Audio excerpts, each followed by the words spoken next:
नमस्ते गुरुकुलियंस। हिंदी के एक और कालांश में आप सबका स्वागत है। आज हम अपने इस कालांश में कक्षा 10वीं के लिए पत्र लेखन का जो प्रकरण है, टॉपिक है, उसका अध्ययन करेंगे। पत्र लेखन के प्रारूप को जानेंगे, पत्र की परिभाषा, पत्र का महत्व, पत्र लिखने के तरीके पर विचार करेंगे। तो सबसे पहले पत्र की परिभाषा। पत्र का मतलब होता है एक दूसरे के पास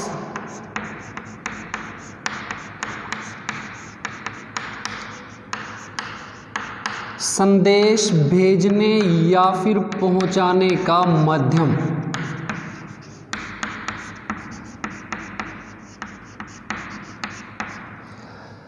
एक दूसरे के पास संदेश, अपने विचार पहुंचाना या भेजना, इनका जो माध्यम होता है, जिस जरिए से हम भेजते हैं, उसको हम पत्र बोलते हैं। प्यारे बच्चों, पत्र लेखन एक व्यावसायिक और उपयोगी कला है जो मानवीय संबंधों को जोड़ने का, मानवीय संबंधों में सेतु का काम करती है। सेतु का मतलब पुल। जैसे पुल जो होता है वो दो रास्तों को जोड़ देता है, उसी तरह से जो पत्र होते हैं वो मानवीय संबंधों को आपस में जोड़ देते हैं। जो बात हम किसी के सामने जाहिर नहीं कर सकते, बोल नहीं सकते, उनको पत्र के माध्यम से हम आसानी से दूसरे के द्वारा भेज सकते हैं। यद्यपि आजकल आधुनिकता का दौर है, ज़माना जो है वो बहुत ज़्यादा आधुनिकता से परिपूर्ण हो गया है। ईमेल, फैक्स, टेलीफोन जैसे अत्याधुनिक साधनों के द्वारा हम अपने विचार पलक झपकते ही दूसरे के पास भेज सकते हैं। परंतु जब भी तकनीकी गड़बड़ी हो जाती है, तकनीकी कोई खामी हो जाती है, तो पत्र ही एक उत्तम माध्यम होते हैं अपने विचारों को दूसरे के पास भेजने का। जहां हम स्वयं नहीं जा सकते, वहां पत्र के द्वारा ही हम अपनी बातों को पहुंचाते हैं। पत्र एक अत्यंत महत्वपूर्ण और उपयोगी विधा है, और पत्र लेखन की जो विधा है ना, वो केवल अभ्यास, बार बार अभ्यास करने से ही सीखी जा सकती है। अब पत्र की कुछ विशेषताओं पर प्रकाश डाल लेते हैं हम। सबसे पहले पत्र की भाषा। पत्र की जो भाषा होती है सरल होनी चाहिए, स्पष्ट होनी चाहिए, प्रवाहमयी होनी चाहिए, और अति महत्वपूर्ण जो बात है, भाषा सभ्य होनी चाहिए। विचारों की स्पष्टता का होना बेहद आवश्यक है। विचारों की स्पष्टता का होना बेहद आवश्यक है। भाषा जितनी स्वाभाविक होगी, स्वाभाविक, वास्तविक, यानी उसमें दिखावटीपन या फिर बनावटीपन ना हो, भाषा जितनी स्वाभाविक होगी, पत्र उतना ही प्रभावमयी होगा, प्रभावकारी होगा। बोझिल भाषा के प्रयोग से हम लोगों को बचना चाहिए। अल्प विराम, पूर्ण विराम, इन बातों का, इन चिन्हों का हमें विशेष रूप से ख्याल रखना चाहिए। अब आते हैं हम पत्र के प्रकारों पर। जैसा हमने पढ़ा कि एक दूसरे के पास संदेश भेजने का माध्यम पत्र कहलाते हैं, तो पत्र के दो प्रकार माने जाते हैं। पहला जो होता है वो होता है औपचारिक, और जो दूसरा होता है वो होता है अनौपचारिक। आज के हम अपने इस कालांश में औपचारिक पत्र के प्रारूप पर प्रकाश डालेंगे। सबसे पहले औपचारिक पत्र की परिभाषा को जान लेते हैं। सरकारी, अर्ध सरकारी, गैर सरकारी संस्थाओं को लिखे जाने वाले जो पत्र होते हैं वो औपचारिक पत्र कहलाते हैं। सरकारी, गैर सरकारी, अर्ध सरकारी। एक विशेष बात जिसका कि हम लोगों को ध्यान रखना है, जिसको भी हम औपचारिक पत्र लिखते हैं उनके साथ किसी भी तरह का पारिवारिक या फिर व्यक्तिगत जो संबंध होता है वो हमारा नहीं होता। पारिवारिक और व्यक्तिगत संबंध इन पत्रों को पाने वालों के साथ हमारा बिल्कुल भी नहीं होता। औपचारिक पत्रों के कुछ प्रकार, जैसे आवेदन पत्र होते हैं। आवेदन पत्र में मुख्य रूप से जैसे मुख्याध्यापक को हम लिखते हैं, कहीं नौकरी वगैरह के लिए आवेदन पत्र जो हैं हम लिखते हैं। शिकायती पत्र जो होते हैं वो भी औपचारिक पत्रों की श्रेणी में आते हैं, हमें किसी की शिकायत करनी हो। रोडवेज के ड्राइवर, कंडक्टर, किसी डाकिये की, किसी पुलिस अधिकारी की, किसी की भी शिकायत अगर हम लोगों को करनी हो तो हमारे शिकायती पत्र होते हैं।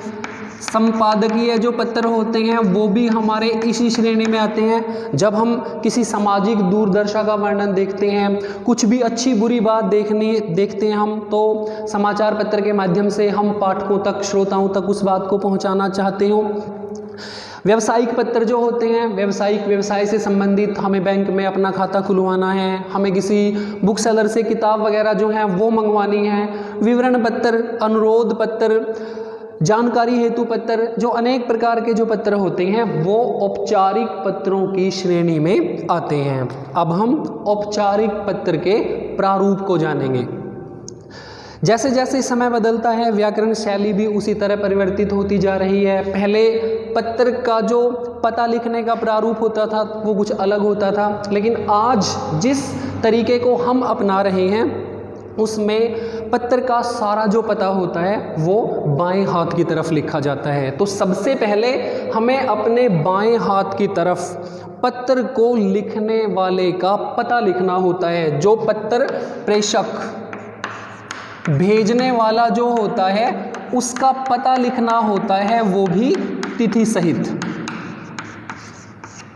कुछ जो सहायक पुस्तकें होती हैं उनमें इस पते में तब्दीली आ जाती है, जैसे कि वो इस पते को नीचे लेकर आ जाते हैं, लेकिन जो व्याकरणिक तरीका है, सभ्य सुलझा हुआ तरीका है, वहाँ पर पत्र भेजने वाले का जो पता है वो ऊपर लिखा जाना चाहिए। लेकिन साथ ही एक हिदायत भी, एक सलाह भी आपको ये ध्यान रखनी चाहिए कि जब भी हम मुख्याध्यापक को पत्र लिखते हैं तो उस पत्र में हम लोगों को अपना पता जो है वो ऊपर नहीं लिखना होता। आमतौर पर छुट्टी लेने के लिए, जुर्माना माफ़ी के लिए, फीस माफ़ी के लिए, चरित्र प्रमाण पत्र लेने के लिए इत्यादि जो हम आवेदन पत्र लिखते हैं उनमें हमें अपना पता जो है वो नीचे ही लिखना है। तो पत्र, प्रेषक, तिथि। तिथि में भी हमारे सामने अनेक प्रकार की जो बाधाएं हैं लिखने में आती हैं। तिथि को लिखने का कोई भी मानक जो ढंग होता है ना, जो तरीका होता है वो व्याकरण में नहीं मिलता। तिथि को हम ऐसे भी लिख सकते हैं, तिथि को हम ऐसे भी लिख सकते हैं, तिथि को हम ऐसे भी लिख सकते हैं, तिथि को हम ऐसे भी लिखते हैं। तो जो भी उचित तरीका है वो मानक शैली कोई नहीं होती। जैसे भी आपको उचित तिथि लिखने की आदत है, जो भी प्रारूप में आप लिखते आ रहे हैं वो आप लिख सकते हो। उसके बाद दूसरे नंबर पर, पहले नंबर पे आपने लिखा पत्र प्रेषक का पता। कोई भी पता आप लोग लिखिए, जैसे आपने लिखा 18 मॉडल टाउन, उसके बाद करनाल लिख दिया, उसके बाद आप लोगों को तिथि लिखनी होती है। उसके बाद हम लोगों को पत्र जो प्राप्तक होता है, पत्र को प्राप्त करने वाला जो होता है उसका पद सहित पता लिखना होता है। पद सहित पता आप लोग लिख रहे हो नगर पालिका के अध्यक्ष को तो अध्यक्ष महोदय नगर पालिका, आप लोग लिख रहे हो थाने के अधिकारी को तो थानाध्यक्ष महोदय सदर थाना, आप उपायुक्त को लिख रहे हो, आप किसी अधिकारी को लिख रहे हो तो उसका जो पद होता है वो आप लोगों को सर्वप्रथम लिखना होता है। उस पत्र को प्राप्त करने वाले का पता लिखने के पश्चात आप लोगों को एक पंक्ति छोड़ करके विषय लिखना होता है। विषय मैंने आपको पहले ही बताया है कि ये सारी की सारी बातें बाएं हाथ की एक सीध में आनी चाहिए। लाइन छोड़ेंगे, विषय लिखेंगे, जो जिस विषय से रिलेटेड आप अपना पत्र लिख रहे हो, छुट्टी लेने के लिए, डाकिए की लापरवाही के लिए, बिजली ना आने की समस्या, टूटी फूटी सड़कों की समस्या, जिस भी समस्या से रिलेटेड संबंधित आप पत्र लिख रहे हैं वो विषय लिखेंगे। फिर उसके बाद अगली जो पंक्ति होगी, अगली पंक्ति में हमें उसका संबोधन करना होगा, जिसको कि हम पत्र लिख रहे हैं। और वो संबोधन करने का तरीका हो सकता है मान्यवर हो सकता है, वो श्रीमान जी हो सकता है, वो महोदय हो सकता है। ध्यान रखिए, हम लोगों को केवल उसका संबोधन करना है, अभिवादन नहीं। जो अभिवादन होता है वो नहीं करना, केवल संबोधन करना होता है। उसके बाद हम अपनी मुख्य बात पर आएंगे। जो बीच का सार होता है, उस सार को आपने 2 से 3 अनुच्छेद में लिखना होता है। अनुच्छेद पहरे, जिसको हम बोलते हैं 2 से 3 अनुच्छेदों में हमें अपनी बात का समापन करना होता है। ध्यान रखिए, परीक्षा में हमेशा, जो बोर्ड की परीक्षा होती है वहाँ पर हमेशा शब्दों का निर्धारण करके वो हमें पत्र लिखने के लिए बोलता है। हमें वो बताता है कि इतने शब्दों में आपका जो पत्र है वो समाप्त हो जाना चाहिए। तो वहाँ पर हमें इस बात का ध्यान रखना है, अगर शब्द ज़्यादा बढ़ रहे हैं तो ये अनुच्छेद 3 की बजाय 2 पर हम लोगों को रखने होते हैं। फिर हमें पत्र की समाप्ति करनी होती है। पत्र की समाप्ति करेंगे हम। पत्र की समाप्ति में हम लोगों को, जिसको हमने पत्र लिखा है उसको धन्यवाद लिखना होगा। धन्यवाद सहित लिखना होता है जब हम पत्र का समापन करेंगे। और अंत में आत्मनिर्देश देना होता है। आत्मनिर्देश, आत्मनिर्देश का मतलब हम लोग लिख सकते हैं भवदीय।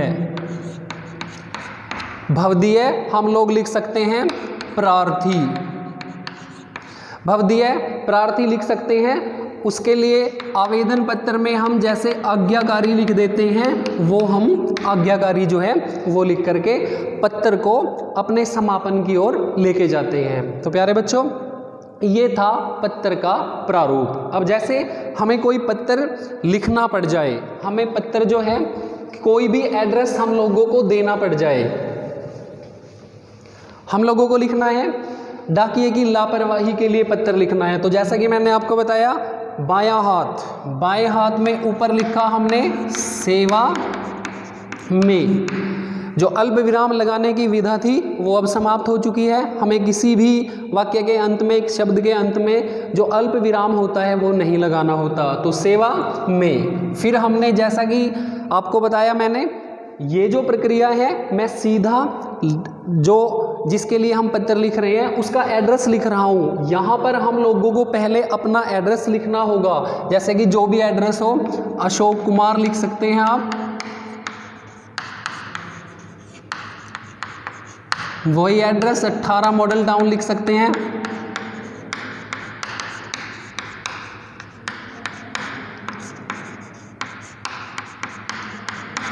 बिल्कुल उसी सीध में, सेवा में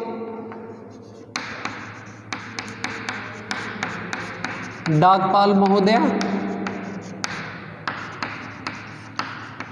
मुख्य डाकघर करनाल। फिर मैंने आपको बताया था एक पंक्ति आपको छोड़नी है, वो विषय के लिए। विषय में जैसे आपको लिखना है डाकिए की लापरवाही हेतु पत्र, डाकिए की लापरवाही या लापरवाही संबंधी पत्र। फिर हम लोगों को उसका संबोधन करना है। हम लोग लिख सकते हैं मान्यवर, श्रीमान जी, महोदय। उसके बाद हमें इसी सीध से अपने पत्र को प्रारंभ करना है। विनम्र निवेदन यह है कि मैं आपके शहर की, गली की, जो भी ऊपर लिखा है एड्रेस, वहाँ का स्थायी निवासी हूँ। मैं आपका ध्यान एक अति गंभीर समस्या की ओर दिलाना चाहता हूँ। हमारी गली का डाकिया रामलाल एक बहुत ही लापरवाह व्यक्ति है। वह समय पर पत्रों का वितरण नहीं करता। कभी कभी वह गली में खेल रहे बच्चों के हाथों में पत्थर देकर चला जाता है। बच्चे खेल खेल में ही उसे फाड़कर फेंक देते हैं, जिससे कई बार हम बहुत ही आवश्यक जानकारी से वंचित रह जाते हैं। कल ही मेरे एक अभिन्न मित्र सोहन लाल का पत्र मुझे नाली में पड़ा हुआ मिला। अतः आपसे विनम्र निवेदन है कि या तो आप उसको समझा दें या उसकी जगह कोई दूसरा डाकिया नियुक्त कर दें। तो फिर धन्यवाद सहित फिर आत्मनिर्देश में मैंने लिखा था भवदीय या फिर प्रार्थी। तो प्यारे बच्चों, ये था औपचारिक पत्र का प्रारूप। अपने अगले कालांश में हम अनौपचारिक पत्र का जो प्रारूप है वो लेकर के आपके सामने फिर उपस्थित होंगे। तब तक के लिए धन्यवाद।